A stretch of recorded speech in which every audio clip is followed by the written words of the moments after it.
Hello,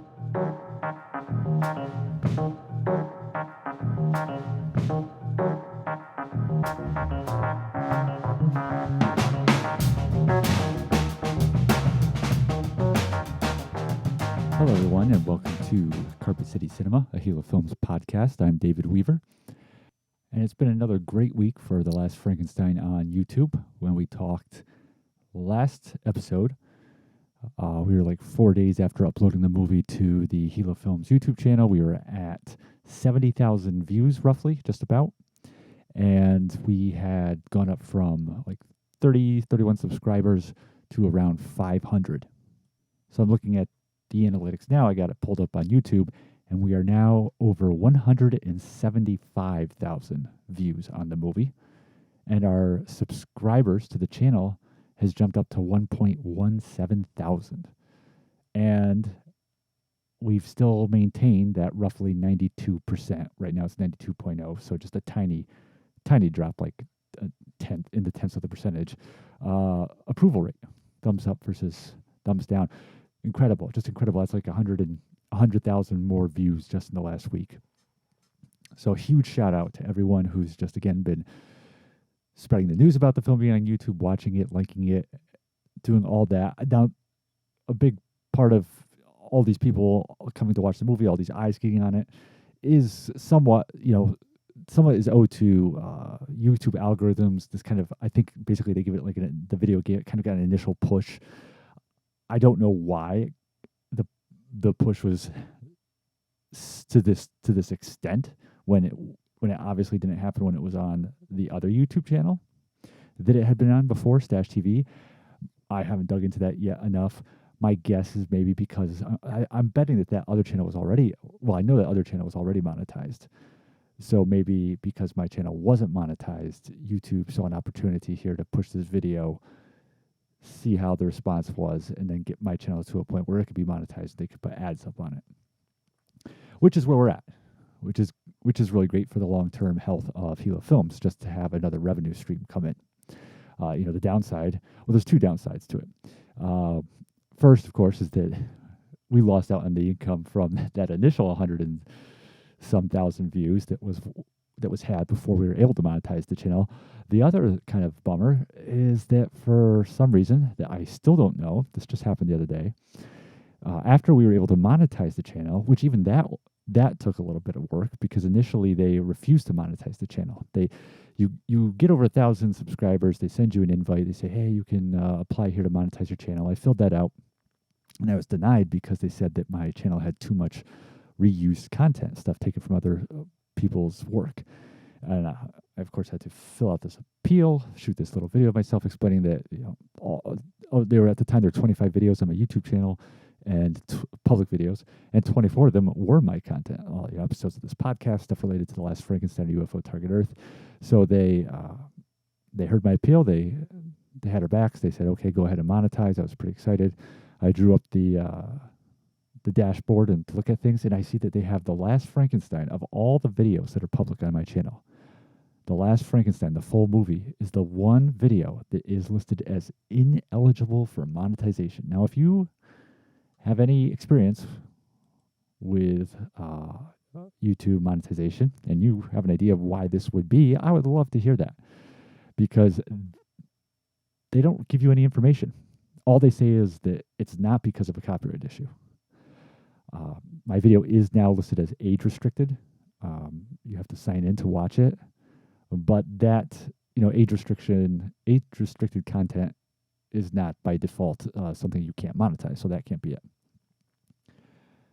So yeah, I don't know why that one video, the video that gets the most views, I can't monetize it, but I'll try to dig into some more when I have some more time. There isn't any clear reason why in the information they give to us, nor even so far an avenue for appeal. But still, it's great just that the channel is monetized. Again, any little bit of revenue we can get in to kind of make Gila Films a self-sustaining model. Obviously, that's a ways off, but still, one of the frustrations of the making the movie, The Last Frankenstein, was, as I didn't realize it till I got into it, was just dealing with crowdfunding, not because of the backers themselves. They've all been incredibly supportive and patient, very patient.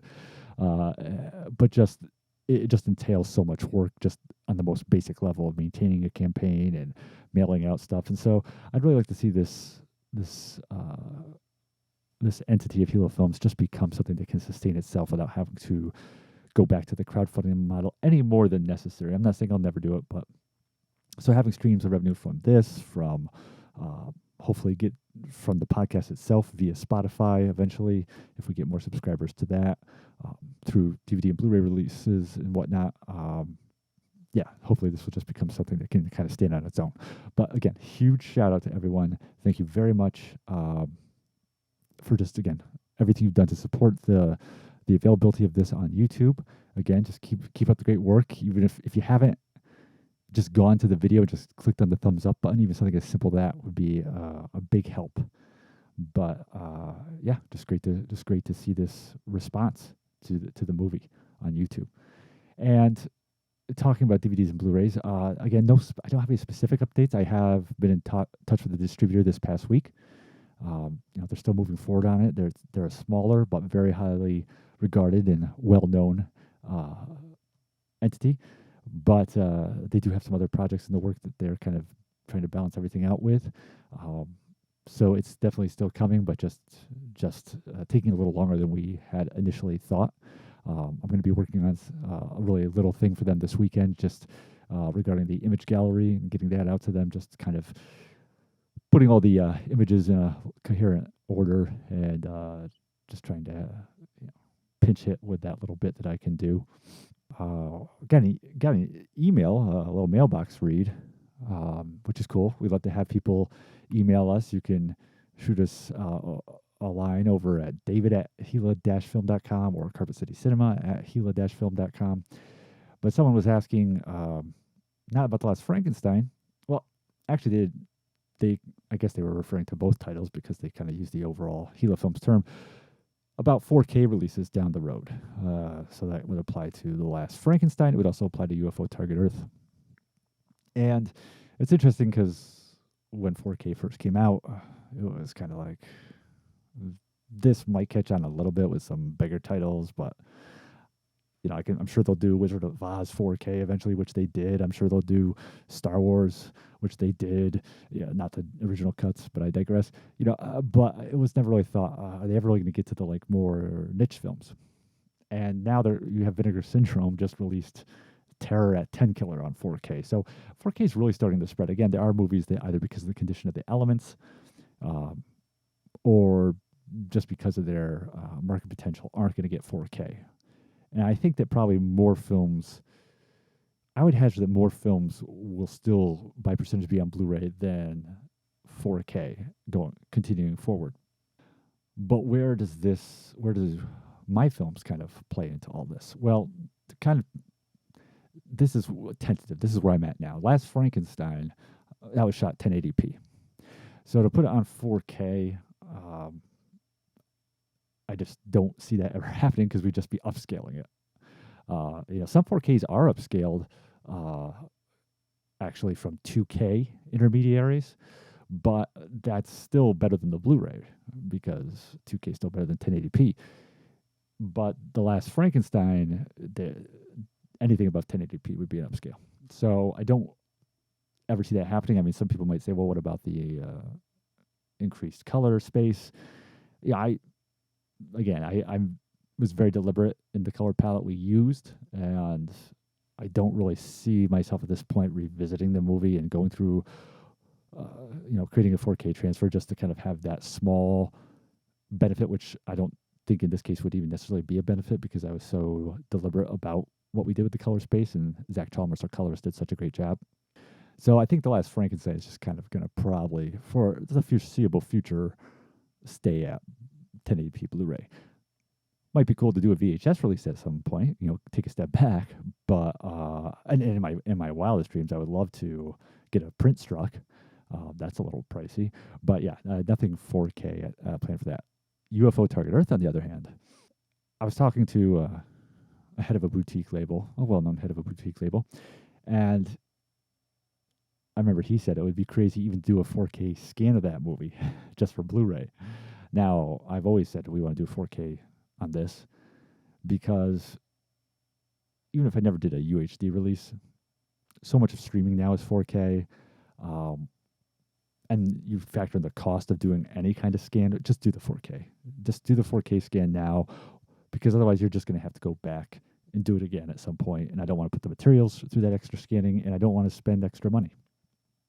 Will this 4K scan translate to a UHD release at some point for UFO Target Earth? A big part of that would depend on the condition of the elements, because as we've mentioned before, one of the 4 reels is from is not from the negative. 3 reels are from the negative, and 1 reel is from, according to Alessandro, it's from a print. According to the can it was from a CRI. But either way, it's not from a negative. I think it is from a print. So the degree to which we can kind of get that section of the film to look like the rest after all the scanning, and that would really kind of determine where we go from there. But 75% of the film is going to be from the negative and would be totally conducive to the quality needs of a 4K. So I guess probably the biggest factor in the long term will be just the cost. I'm sure anybody who knows this movie, UFO Target Earth, who's listening to this is like, that's crazy. Why would you even do a 4K of that movie? But then you just had this past week, which is really exciting, is the label Terror Vision, which is a boutique label that releases Blu-rays, and DVDs, but also does like soundtracks on vinyl. And one of their main people is Brad Henderson, who's also done work with Vinegar Syndrome. They just announced that they're going to be releasing Gator Bait with Claudia Jennings on 4K, which is a film that's been lost in the wild for some time. So I don't want to be doing any more double work than I have to. I don't want to put out on Blu-ray and realize a year later I should have just done 4K or whatever. So I guess we'll just really see as we get closer to any kind of decisions regarding what format it'll be. We'll look at what the costs are at that time, where they're at, because it's coming down, but it's still expensive to do 4K. So thank you to the listener who sent that email in, but that's kind of where we're at with the movies in terms of any kind of 4K release. So I want to give a big shout out to my boy Jay Leonard and his team. Break Glass, again, we've talked about this several times, his recent directorial effort, doing well in the film festival circuit. Cast includes Jeff Riano, Keely Sheridan, and Jorge Luna, all from The Last Frankenstein, has just been accepted into another film festival, the New York Odyssey Film Festival, which takes place down in the city. And not only have they been accepted into the film festival, they've also been nominated for Best Narrative Feature. Don't have any dates really yet. Well, I should say, don't have too much specifics on this festival yet in terms of screening. Date-wise, I know it takes place near the end of September, but as we get more information on that, we'll update you guys and gals. But just right now, big shout-out to Jay and his team. Now, we do have to take a moment to pay tribute to a legendary director who left us a few days ago, and that would be the immortal Academy Award-winning William Friedkin, who passed away at age 87. Friedkin, of course, is best known for his 2 early 70s classics, The French Connection, which won Best Picture, won him the Best Director Oscar, also screenplay, actor, editing.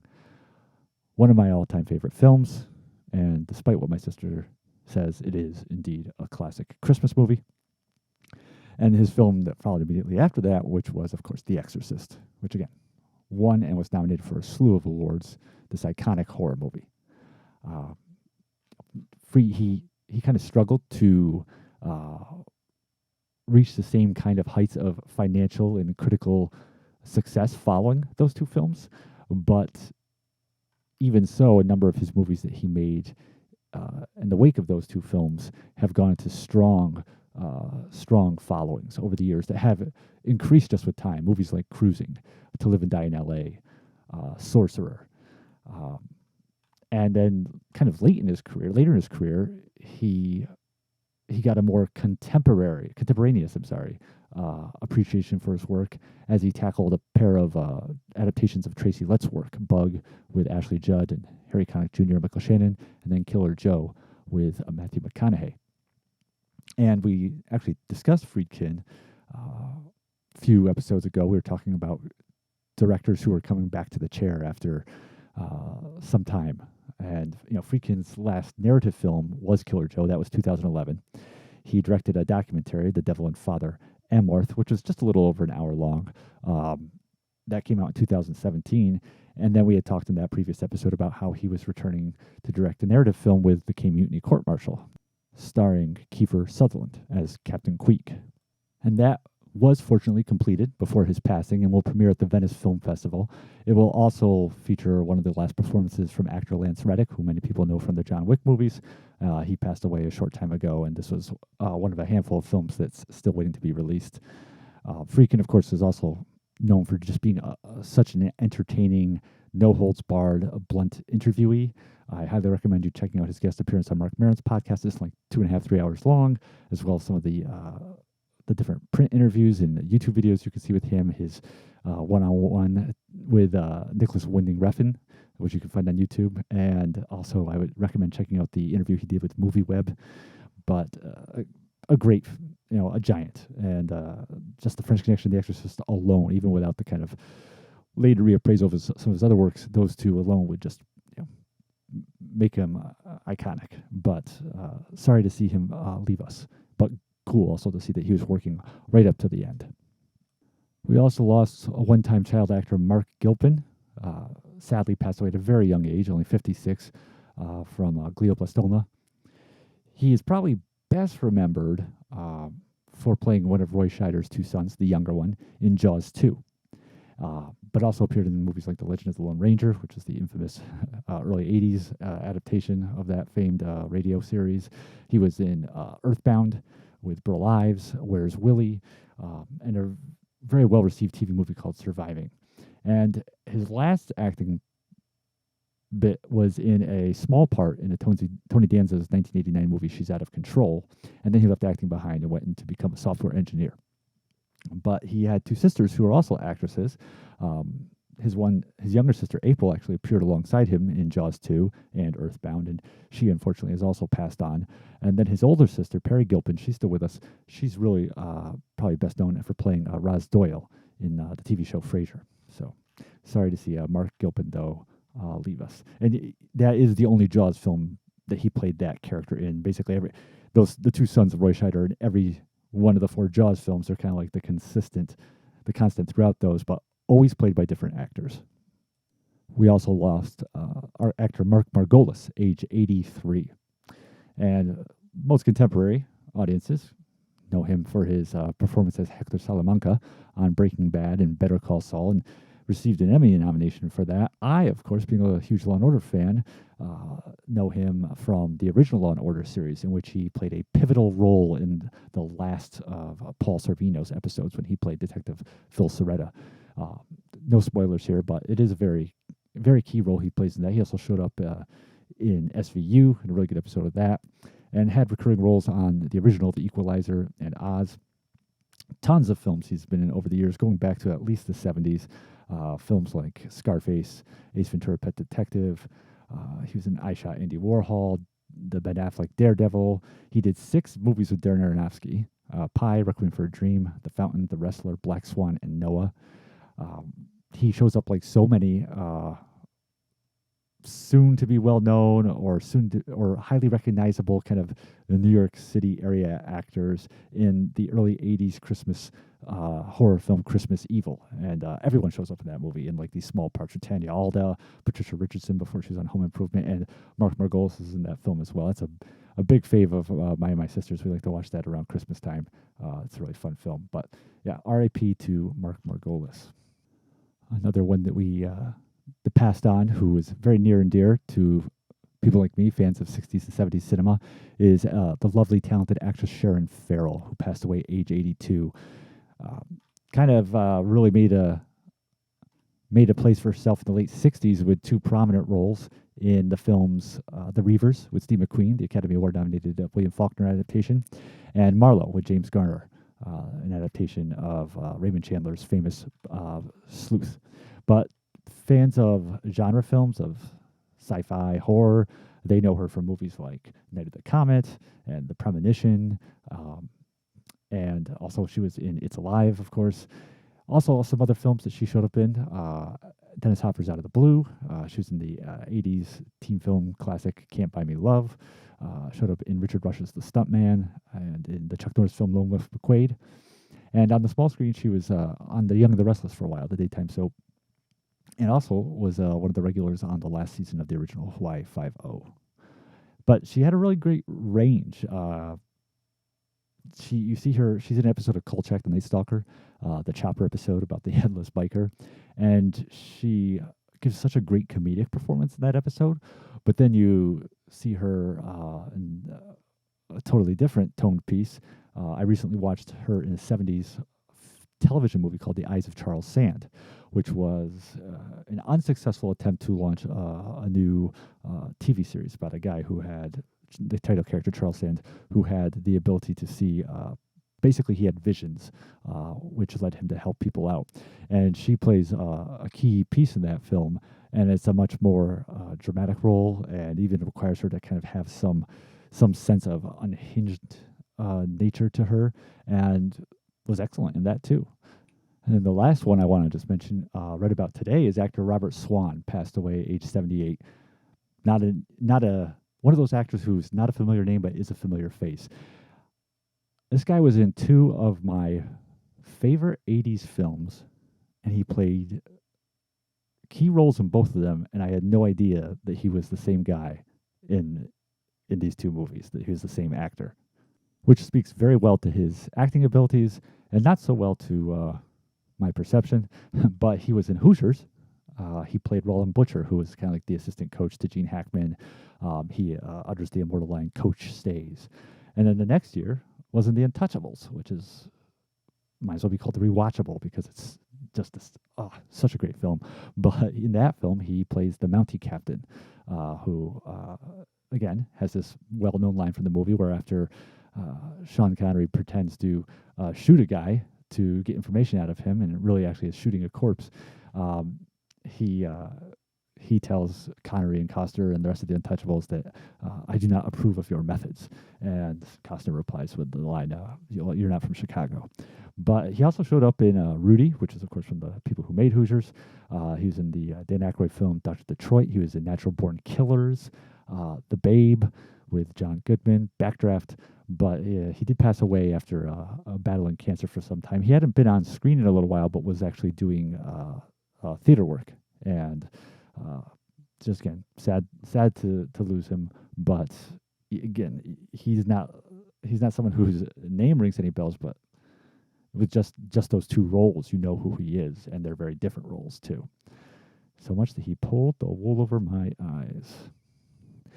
So R.I.P. to Robert Swan. So I mentioned a little bit ago in this episode that TerraVision will be releasing Gator Bait on UHD, and they actually had this live YouTube stream, the fine folks at TerraVision, and they just announced a whole slate of titles they have coming up. They really want to put forth the impression that they were really serious about, really beefing up their presence as a releaser, a purveyor, if you will, of Blu-rays and DVDs.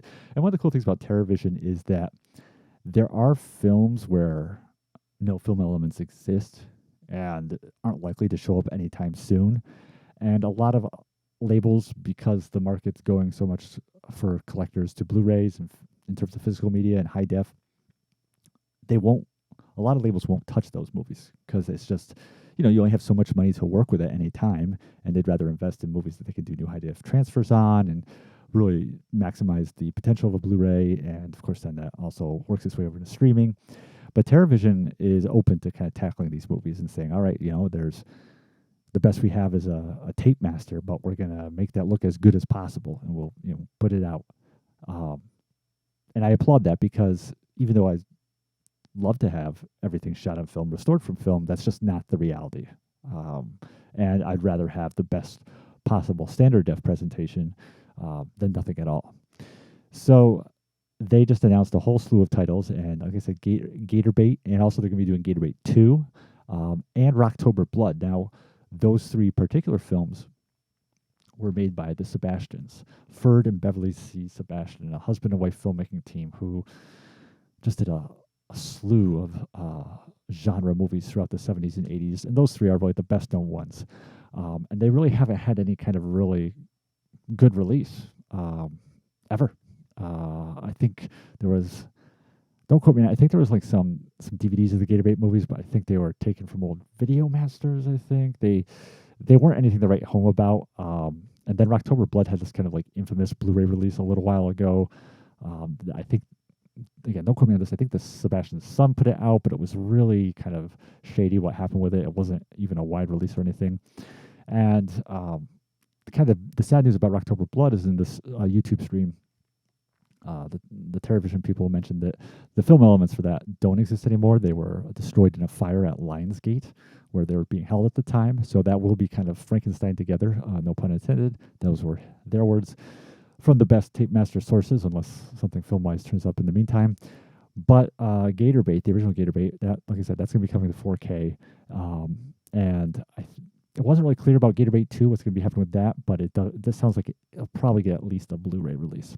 So check out that live stream. It's pretty long. It's like 2 hours, but it's really informative. And they talk about all the other titles they have coming too. There's a whole bunch of stuff they're going to be putting out, and this is just the beginning. And I was curious if are they just stopping at those three of the films that Sebastian's made, because there's a lot more, especially ones I'd like to see. Like one of the big ones I want to see is a film called The Single Girls that they made in the 70s. That stars Claudia Jennings, who is also the star of the first Gator Bait. And it sounds like they might be tackling them all. They at least know where the materials are for everything. So fingers crossed, and can't wait to see this this new slate of TerrorVision hit the streets.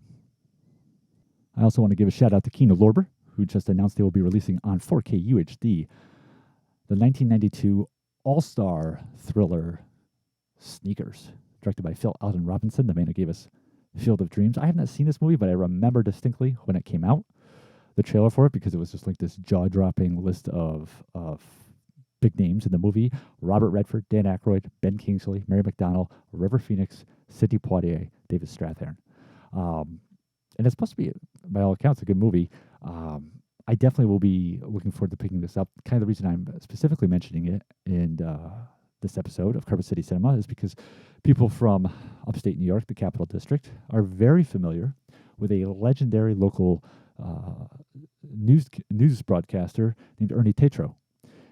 He was at the Channel 6 affiliate, WRGB, forever. He was just this iconic presence, very highly regarded, did some really impressive work. I remember for a while he did this whole piece where he actually, I think this was in like the late 80s, because I remember seeing this on news. Channel 6 was the news we watched of the local news affiliates. There was 6, 10, 13. We always watched Channel 6 growing up. I remember one time Ernie Tetreault, he went undercover as like a homeless person. He actually lived as a homeless person just to see what that was like. But he was like, I don't know, in his late 50s, early 60s. He always seemed old. But I don't mean that in a bad way. He's just one of those guys who never, my memory of him is always, it's frozen in this one a look of being around 65. So he might have been 55, and he probably looked that way when he was 80, because he did these commercials for a while after he retired from being a news broadcaster. He did some he started some local television ads, which speaks to how well he was known in the area. But he always just like looked like he was at that one age, just stuck there. But he's in Sneakers. He has like a small part. I think he might even play himself. It's just like a bit appearance. So that should be of interest to our local listeners. So definitely check that out when that hits. VCI has announced that they're going to be bringing to Blu-ray the 1959 horror cult classic Horrors of the Black Museum, starring Michael Gow.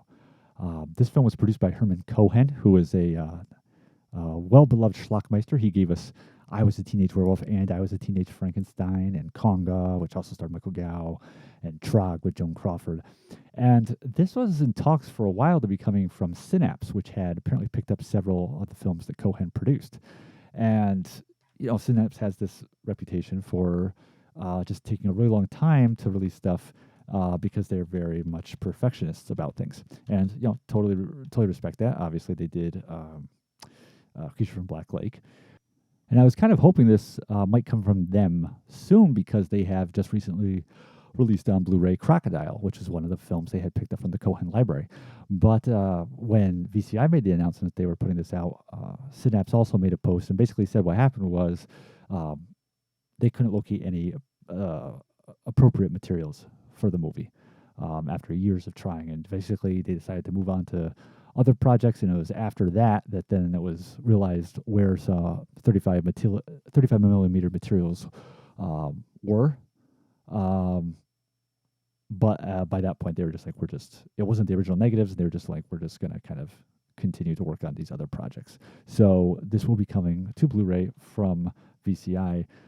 Kind of curious because they had originally hoped, Synapse had hoped to release this as in conjunction with The Headless Ghost, which is another Herman Cohen produced movie from the late 50s. No word on what's going to be happening with that title yet, though, if that's going to be coming from VCI or Synapse or just maybe not happening at this point. Hopefully one of them will put it out, though, because I wanted to see both of these movies. I haven't seen either of these movies. And Horrors of the Black Museum has a really strong following, so definitely looking forward to checking that out. And last but not least, let's talk about Film Masters. That's right, we keep talking about Film Masters. Let's keep it up. They've just announced their December title, and we mentioned they're hoping to do one Blu-ray a month, and very excited to see it's going to be The Terror, the 1963 Roger Corman film, with a bonus HD scan from a print of the original The Little Shop of Horrors, which has never been out on Blu-ray. There was a widescreen copy of it put on the Shout Factory's Trailers from Hell DVD that they released. It was kind of like a bonus, but it's never been in high def. Now, The Terror, the initial Blu-ray release of that in the U.S. was from Film Chest, and I don't think they used original elements. I think they used like a print, and it was pretty heavy with what's called DNR, which if you're not familiar with that acronym, they went. Sometimes you go in after a scan, and you can basically use digital tools to clean up defects, either defects that are inherent in the original materials or defects that are added by the scanning process itself. But you need to be careful when you use those tools because film has its own grain, the film grain, which you don't want to get rid of that look because that's part of the look of film and what appeals so much to cinephiles like myself. But there are some companies that are notorious for having gone really heavy with the use of DNR, and basically by removing all the film grain from the high def master, it gives the film like this strange waxy look that really doesn't have a lot of detail. And Disney's notorious for doing this with their classic animated films. Although now that they're moving on from Blu-ray to 4K, they've actually been kind of doing it the right way more recently. So Film Chest released that Blu-ray, and it was just a bare bones disc. Maybe it had a trailer. Wasn't a great transfer. Then Film Detective, kind of in their early days when they were just starting out, they put it appeared to be the same master out on Blu-ray, but they removed the DNR, basically. They removed that noise reduction. But again, it was bare bones. And now they're revisiting it for this deluxe edition. And it's advertised as newly restored, so I don't know that it is. I'm guessing from that it is not the original transfer that was done before. Now, I don't know where even the elements for this movie are. It was distributed by American International Pictures, which would make you think, just from the history of their company, that MGM would have any elements, but it was produced by Roger Corman's company that he had going at that time with his brother Gene Film Group, and in which case Corman himself might have some of the materials. Corman, as much as we love him, though, did not take great care of the film materials he's had for his movies. Shout Factory kind of found this out when they started to put his catalog on Blu-ray from New World Pictures, and now they own it. But I have faith that this will look good. I'm excited for it. The Terror has kind of this infamous reputation, which is really unfair. The story of its making is highly engrossing. So basically, Roger Corman had made The Raven, one of his 8 Edgar Allan Poe adaptations, with Boris Karloff in it, and Karloff still had like a couple days left on his contract. This is how I've read the story. Corman wanted to take advantage of those couple days left he had on Karloff's contract, so he basically called up a guy, Leo Gordon, and who was an actor and a screenwriter who did a lot of stuff with Corman, and a lot of non-Corman westerns and crime movies. Usually was a heavy, and said, hey, we got Boris Karloff, we got these sets left over from The Raven, which are like, Gothic Castle. What can you? I could shoot another film with the 2 days I have left. Of course you can. That's what people do. You got 2 days left in someone's contract to make a whole nother movie. And so basically over the weekend, Gordon just, threw together something. And Corman went to town just shooting all these interiors with Karloff. Wasn't the whole movie, but just shot all the stuff of Karloff in the castle, his scenes. And he had Jack Nicholson, who had also been in The Raven, was in it. And Nicholson's wife at the time, Sandra Knight, his only wife that he's had, who was an actress who people know from such cult classics as Frankenstein's Daughter and Bloodbath, and probably her most prominent non-exploitation role was in Thunder Road with Bob Mitchum. So they shot all these interior scenes, and then over time, they started filming other bits and pieces to kind of fill out this into a feature-length movie. And although Corman is credited as the director, some of his pals also kind of pitched in and directed little bits here and there, like Monty Hellman, Jack Nicholson himself, apparently, Francis Ford Coppola, of course, who was working with Corman at that time, and Jack Hill, who was eventually credited with screenplay credit along with Leo Gordon. And kind of because of this history, this film has kind of gotten this maligned reputation. It's really just this horrible movie that was just stitched together. And I couldn't disagree with more. I think it's a really well-made movie. There is a major, not a plot flaw, but there is a reveal in the plot near the end of the movie. I won't give it away, but it's a really key plot point that is revealed and makes no sense. Not because of the logic of it, but because of the casting of it. Because basically you find out something about 2 characters in the film that when you look at who plays those 2 characters, you're like, that's not possible. That does not line up with their who they are and what they look like and whatnot.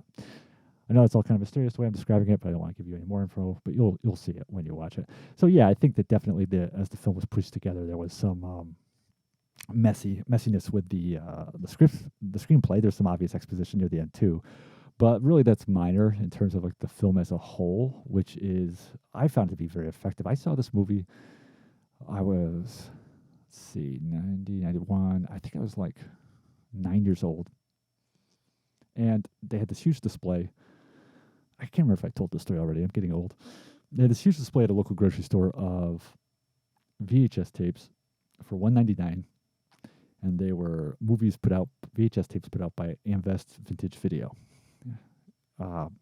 And my aunt, she took me there. We were up at the store, and she bought me let me buy one of the tapes, and it was Phantom from Space, W. Lee Wilder's Phantom from Space. And then we went back to the store another time before they got rid of the display, and she bought me Yag, Monster from Space, which is a Japanese monster movie from 1970, also known as the Space Amoeba, and The Terror. And my dad, he looked at the cover of The Terror, which is a huge image of Boris Karloff's face, and over that is superimposed a spider web, and caught in the spider web is women in various stages of either undress or bodily decay. So like one's like a skeleton. So he's like, I don't know about this movie. My parents were a little more conservative, obviously. But he's like, I don't know about this movie. I'm going to have to watch this with you. And so one late night, we pop it in, and we decide to watch together. And I guess there's part in the movie where Jack Nicholson's kind of scoping out this castle. And he can't open the door to get out of the room. For some reason, it's strangely locked. And as he's trying to open the door, he hears these horrible screams and blood-curdling screams, and there's maniacal laughter and shadows going underneath the door, and he can't open the door. And I was just petrified by this, and I turned to my dad for comfort because he had said, I'm going to watch this with you. He's fast asleep, leaving me alone and terrified for the next 40 minutes.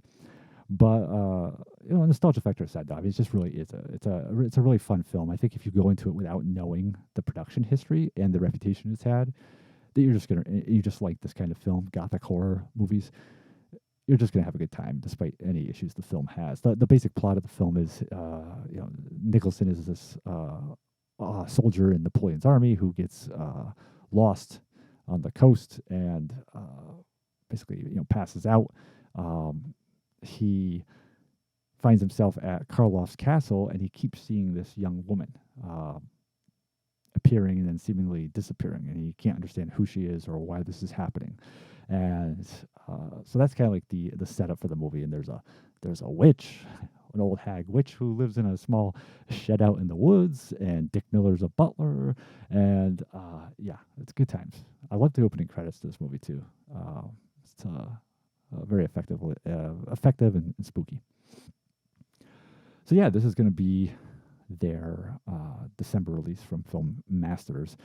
The extras are going to include Hollywood Intruders, the film group story part 2 from Ballyhoo Motion Pictures production. I believe part 1 of this is on the Film Masters Blu-ray release of Beast from Haunted Cave and Ski Troop Attack. It's going to have 2 commentary tracks, one for The Terror by C. Courtney Joyner and Steve Haverman, and the other for Little Shop of Horrors by Justin Humphreys and special guest, we don't know who that is, a full-color inserted booklet with original essays, and a featurette by the great Howard S. Berger, who is a phenomenal film commentator and historian, which will provide a fresh look at The Terror. And he always has great insights, Howard Berger. So I'm really interested to see his take on this film. So, coming in December. All right, let's move on to the movie of the week. This time it's from 1965, and it's Bus Riley's Back in Town, which I was able to see courtesy of the Blu-ray that came out from Imprint Films. I should probably get a commission from them. I mentioned them so much. This movie is a 1965 Universal movie, so it is an American film, but has never had any disc release here in the States or anywhere else. This is the first disc release this film has had, DVD, Blu-ray, whatever. Is the release from Imprint Films out of Australia. There was a VHS in here in the States back in the day. And this film was written by the famed playwright William Inge, who gave us such classics as Come Back Little Sheba, The Dark at the Top of the Stairs, Picnic, which we'll be touching on that one especially. And he had written the Academy Award-winning screenplay for Splendor in the Grass.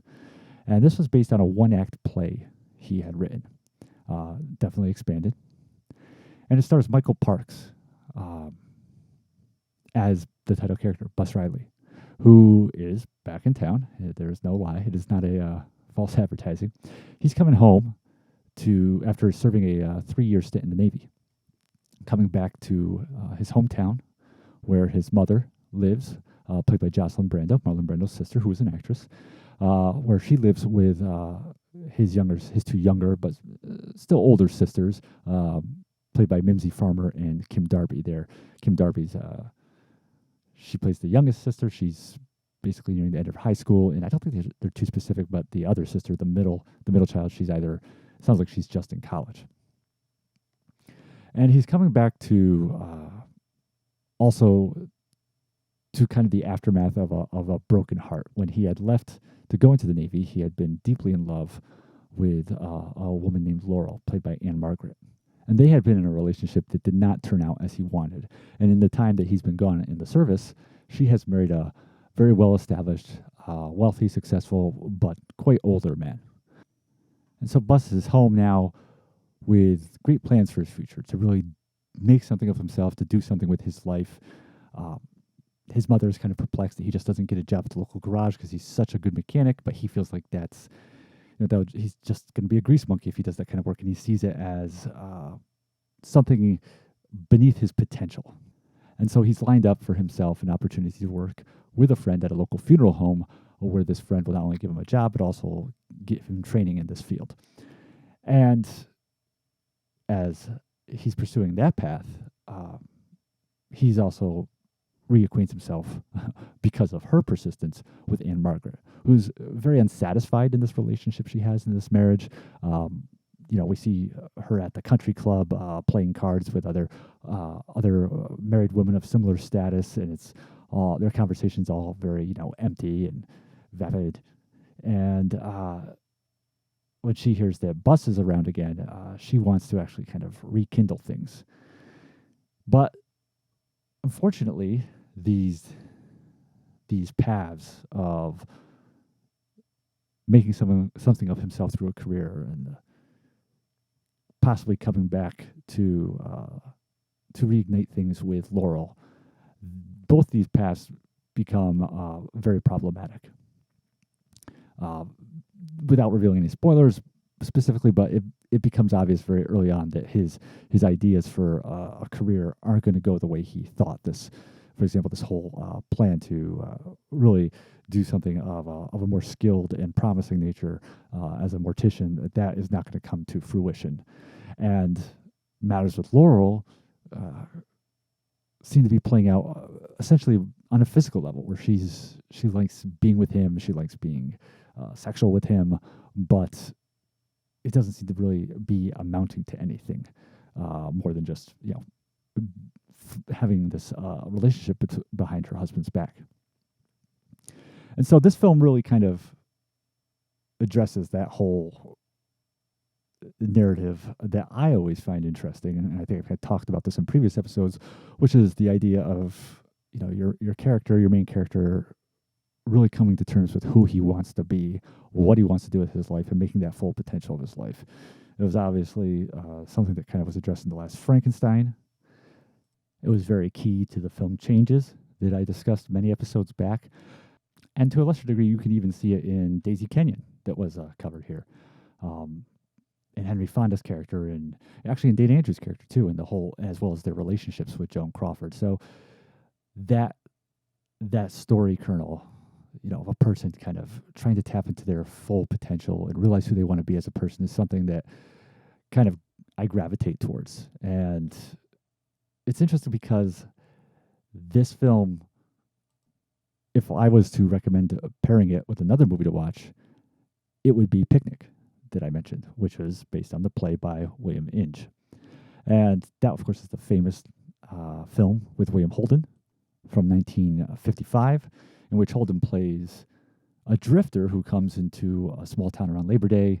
He's trying to reconnect with an old buddy of his, played by Cliff Robertson. And much like Bus Riley in this movie, takes up residence at his mother's boarding house, and he's staying there with his sisters, as well as there's a kind of a middle-aged, unmarried, very sensitive teacher, played by Brett Summers. Likewise, in Picnic, Holden ends up staying at this house where a woman runs the boarding house, played by Betty Field, and she has her two daughters there, Kim Novak, who is Cliff Robertson's love interest, who ends up becoming attracted to Holden, and she's there with her younger sister Susan Strasberg, and they also have this teacher living there who's also middle-aged and unmarried and kind of high-strung, played by Rosalind Russell. And so even though these two films are adapted from separate William Inge pieces, they have a lot of similarity to them in terms of just kind of plot elements. I think it's interesting to look at the two, because Picnic is really about, with Holden's character, it's really about a man. Again, he is trying to kind of realize his potential in a way, but he's also doing a lot of self-deception. Consistently throughout the whole piece as to what lies in his future. Whereas with Bus Riley's Back in Town, the character of Bus, even though he is someone who has high hopes for his future and wants to make a name of himself, when things don't work out like he wants them to, he's becomes quickly aware of it and becomes quickly face to face with the situation and how it's playing out, not in a good way. And he accepts that, and he takes stock of that, to the point even of becoming downbeat about his future. Now, it's important to note before we go too much further that the film we have on screen with Bus Riley's Back in Town is not the same as the film that was intended, which of course is a common thing. This is nothing new. You'll notice the screenplay is not credited to Inge, it's credited to Walter Gage. That's a pseudonym for Inge. And I'm going to read from an interview Ann-Margret did about her experience working on Bus Riley. This is from January 1976. It was in Films and Filming. Quote, "You should have seen the film we originally shot. After the alterations were made, William Inge has his name taken off of it. His screenplay had been wonderful, so brutally honest. And the woman Laurel, as he wrote her, was mean, and he made that very sad. But the studio at that time didn't want me to have that kind of an image for the young people of America. They just thought it was too brutal a portrayal.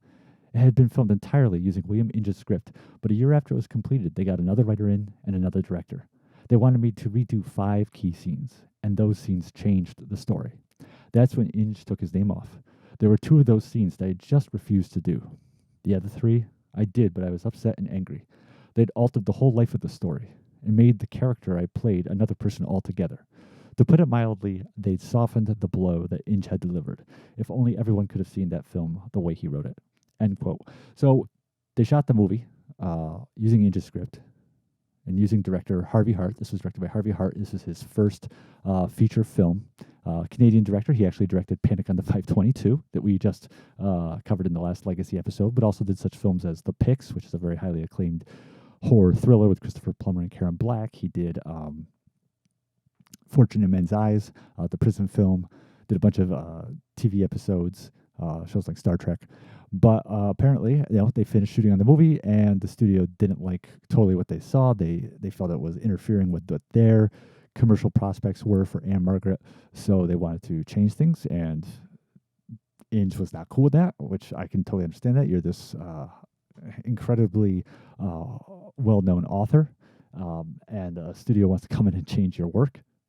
I mean, by this time, again, not only had he won the Oscar for Splendor in the Grass, he'd also won the Tony for Picnic. So he just took his name off. He had the pseudonym done instead. And so they reshot some of this to, like, as Ann-Margret says, to kind of tone down her character's amorality, to make her a little more sympathetic. I don't know, though. The problem is, of course, when you watch the movie, you don't know what was reshot and what wasn't. Ann-Margret refers to just, it being as 2 scenes. I will say that, or 3 scenes, I'm sorry. I will say that an issue with this film that wasn't present in Picnic, just for comparison's sake, and again, you don't have to compare this to Picnic, you can judge it on its own, but there is a tonality issue here. You have these scenes of, obviously,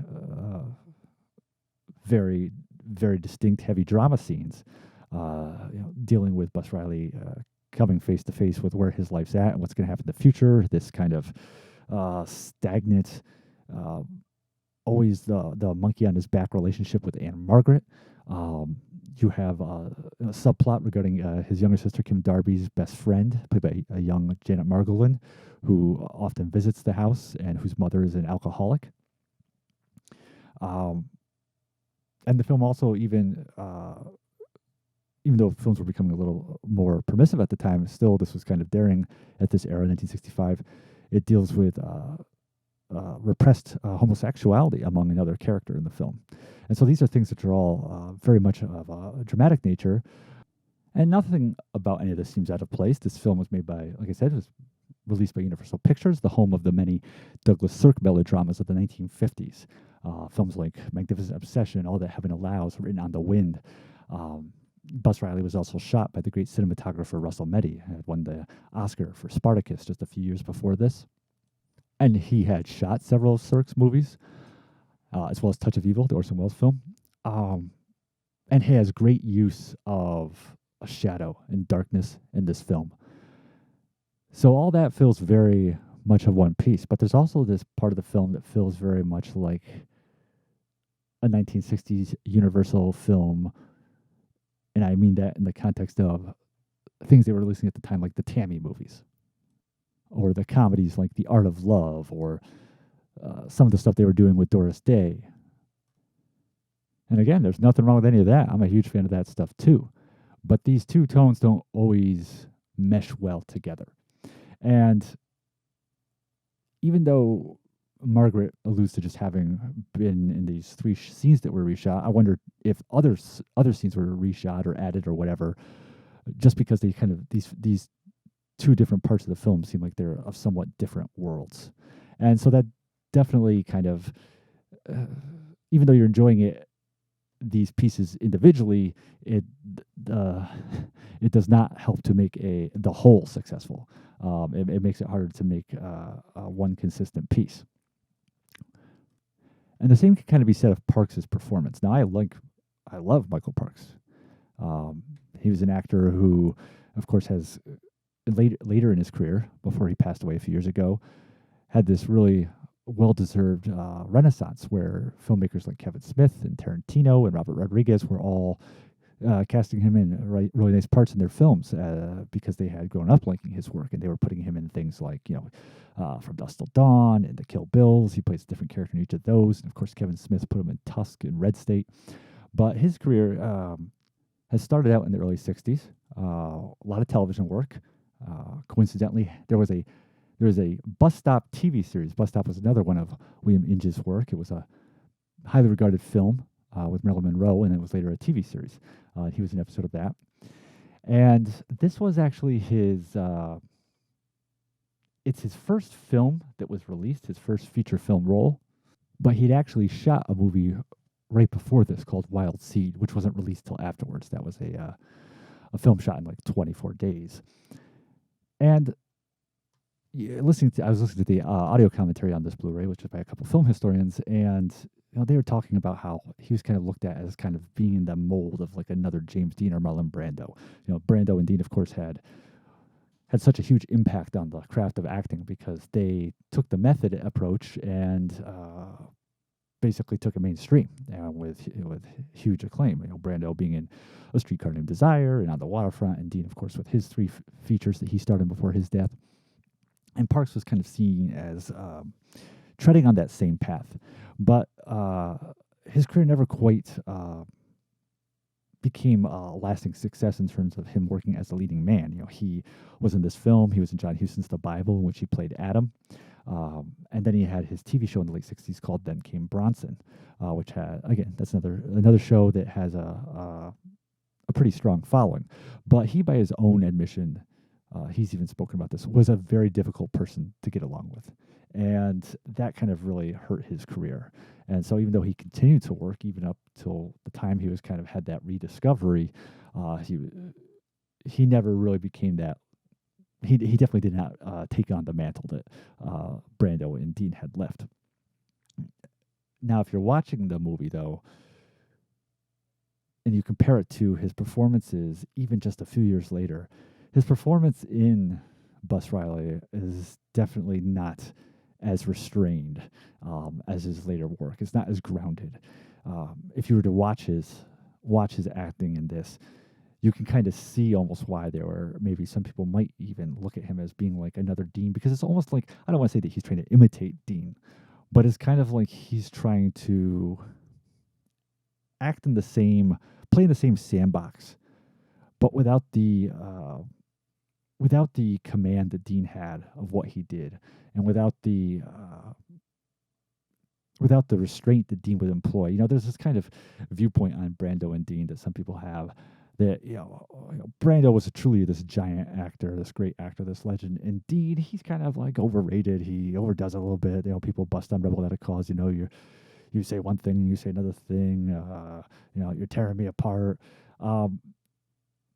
And some wonder what would have happened to Dean if his career had continued, if he hadn't died at such a young age. But I watched Dean, and I think he was a really great actor. Brando too, of course, but I think you can just see in those three starring films he had, East of Eden, Rebel Without a Cause, Giant, you can see him grow as an actor just through those three performances. I think, you start out with East, and that definitely does have a little bit of, playing things a little too large. But then you get to Rebel, and especially Giant, where he's called upon to play a character over like 20 years. And he just does all these great little physical things, and he really captures the nuance of this character aging over time. I think he had just an incredible future laying ahead of him, assuming he made the right choices in terms of the work he chose. And I think with Parks, what you have is you kind of have someone trying to follow in the footsteps of an East of Eden James Dean, just starting out and trying to employ some of those same choices and techniques, but again, without the maybe it's without. Okay, I guess you go either way. It could be without the discretion on his part to know when to pull back and when not to play things so loud, or maybe the problem lies in who's directing him, because Dean obviously just those three films he made, he worked with three top tier directors: Ilya Kazan, Nicholas Ray, and George Stevens.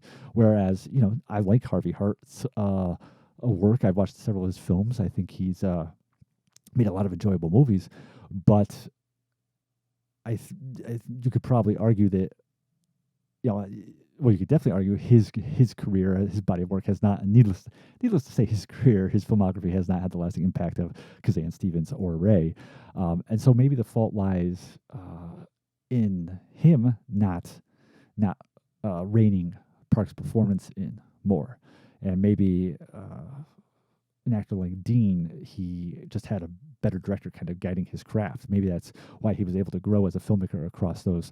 As an actor across those three movies, because he kept working with these really powerful, excellent directors who were able to kind of guide his performance.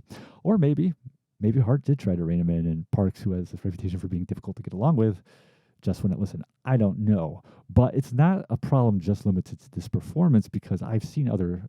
Parks. I've seen several other Parks' work in TV and film, and it was right not too long before this that he guest starred in an episode of one of my all-time favorite shows, Perry Mason. It was the famous episode where Raymond Burr is not in the episode except for just very brief parts, and where the lawyer handling the case at hand is played by none other than Betty Davis. And Parks is the defendant, and his performance in that episode suffers from some of the same problems in this one. And it's where he's called on to just kind of play scenes that just are more dialogue heavy and more internal and dramatic on a smaller scale. That's where he really excels in this kind of early work of his. But then when he's given the chance to kind of, play it for humor, play it a little more exaggerated, be a little kooky, or where he's in a moment where he has a really big dramatic moment, really a loud, bigger dramatic moment. It's in those kind of snippets where he just kind of, he's going to the back row, and he's just way too he's calling way too far out of the lines, and it takes away from the reality of that moment and of those scenes. Now, over time, I think he as an actor was able to get all that contained and get his craft in order. Depending on your outlook, that could be unfortunately or fortunately, that didn't really happen until after that window of opportunity seemed to have passed for him to become a more traditional leading man. So you have some issues with the tone of the movie, and you have some issues with the consistency of Parks' performance. Similar thing actually for it's obviously at a smaller scale because their parts are a lot smaller. You can see the exact same thing for Kim Darby, who of course would go on to great success with her role in True Grit just a few years later, 1969. But her performance is the exact same thing. She's in the moments which are smaller and quieter and where more tender, I guess you could say, she nails it. But there's a lot of parts in the movie where she's just kind of playing the younger sister who's kind of awestruck of her big brother and engaging in some kind of goofy humor and horseplay, and it's just kind of like, it just feels like the director said, do whatever you feel like doing in this moment. Just play it any way you want. Have fun with it. And no control was exercised whatsoever on those moments. So those issues with tones kind of hamper this film. It doesn't completely ruin it, but it is a film where the sum of the parts is greater than the whole. Where you look at this film and you break it down into its individual components, and you have a lot of quieter, great moments with Parks acting, where you have some comedic moments which are truly hilarious, but just don't fit in with the bigger piece. And when you put all this together, it comes to form a rather uneven final completed piece. I mean, like I said, the humor's great. Well, Brad Dexter it's really his scenes. Brad Dexter, the actor who many people know as playing the probably the least remembered of the Magnificent Seven in that film. He was also in the Asphalt Jungle, played one of the main criminals in that classic noir. Was in several films with Frank Sinatra. He plays this salesman who takes Bus Riley under his wing for a time, and they're going to sell this ridiculous device for cleaning the home to it's similar somewhat to a vacuum device, but it's for cleaning the home, and they're going to go door to door and sell it to housewives. And Dexter, he plays this character as someone who is like 300% devoted to his work. He takes it with utmost seriousness. Dresses perfectly, manicured hands, but at the same time as all that, and he treats Riley as like his protege, who he has to be like the drill sergeant with, and really totally impart to him the great importance of their work to the housewife. But at the same time as he's all these things, he's also someone who enjoys the benefits of his line of work, which is that he's able to romance these housewives home alone. And he's only in like 2 or 3 scenes, but like completely steals every one of those scenes. And Dexter is known really as his best known roles are his tough guy roles. So it's great to see him in this completely comedic role, really kind of different, and him completely own it. So again, yeah, I mean, nothing wrong with that as a part of the film, but when you put all these parts together, they do not become cohesive. I definitely say fair warning if you're going to this as a fan of Ann-Margret, because even though she gets top billing, her character is almost like this key supporting character. It's kind of one of those situations where they cast someone in a role whose presence at that time in the film industry, whose relationship with the audience was kind of a little bit bigger than what the size of that role that she was put into. The commentators on the track speak to it as not one of her better performances, but early in her career, and that she would, of course, eventually move on to much more critically acclaimed work with her Academy Award nominated performances in Tommy and Carnal Knowledge.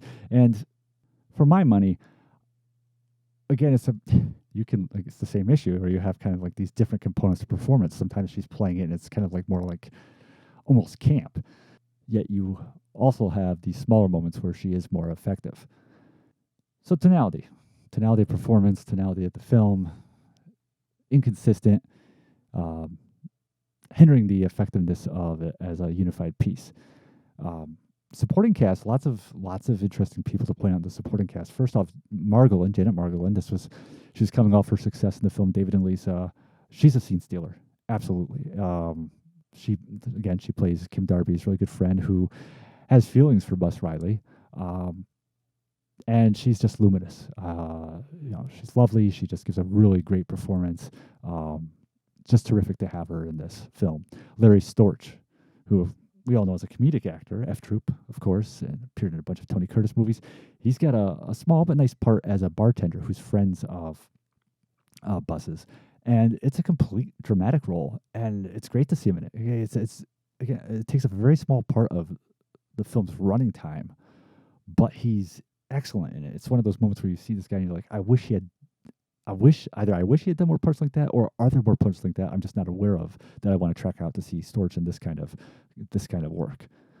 The film also has appearances from James Doohan, who would soon be Scotty on Star Trek. He plays the owner of the local garage. Alice Pierce, who we all know as Gladys Kravitz, her Emmy Award-winning role on Bewitched. This was just a year before she died. This movie was released. She passed away in March of '66, and this movie came out in '65. She plays one of the housewives who Brad Dexter and Michael Parks decide to merchant their wares to. And David Carradine is on hand. A small role, but definitely a featured one. He plays one of Bus's hometown buddies. So interesting to see that supporting cast. And Parley Bear, the great character actor, You might know him as one of the mayors on the Andy Griffith Show, or as Darb from The Adventures of Ozzie and Harriet.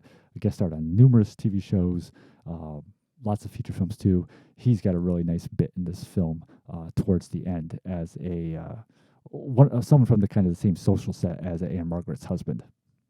So yeah, I mean, I think it's definitely, I would absolutely, next time I watch this movie, I'd want to watch it back to back with Picnic, just because they kind of touch upon a lot of these same kind of story elements, but just kind of going in different directions and with different levels of effectiveness, which I liked Picnic when I watched that. I watched that, like, I don't know, year and a half ago. I saw it for the first time. So it's definitely kind of interesting to compare these two from the same author. And I think that, Bus Riley, again, it does have these issues with consistency, with being one piece. And I would really be interested to know the full extent of reshoots on this, because we know that, Ann-Margret speaks to what she reshot, but I also wonder if there was other pieces that were redone. I would love to have a chance to look at Inge's original script, if that's even available somewhere, just to see what that looked like. I know that there were some changes made just from his play that he made himself. For example, in the actual original one-act play, the character of Bus Riley is not getting out of the Navy; he's actually getting out of prison, which is an interesting change. But I think that there's more than enough good here to justify watching this film. Again, Russell Meddy's cinematography. I think the scenes that do work well, again, whether it's comedic or dramatic, its willingness to kind of, again, explore this topic, which speaks so much to me about self-actualization, its willingness to touch upon some material which is a little ahead of its time, like I said, with the character in this film who is gay, and just the cast, just to see all these people on screen. Is through the lens of a 1965 Universal movie is really definitely makes it worthwhile as well. I will say, without revealing anything, that one definite issue with the film that kind of was a little hard to gloss over is the ending, which I found unsatisfying. It's kind of like they just needed to go a couple of minutes more with the screenplay.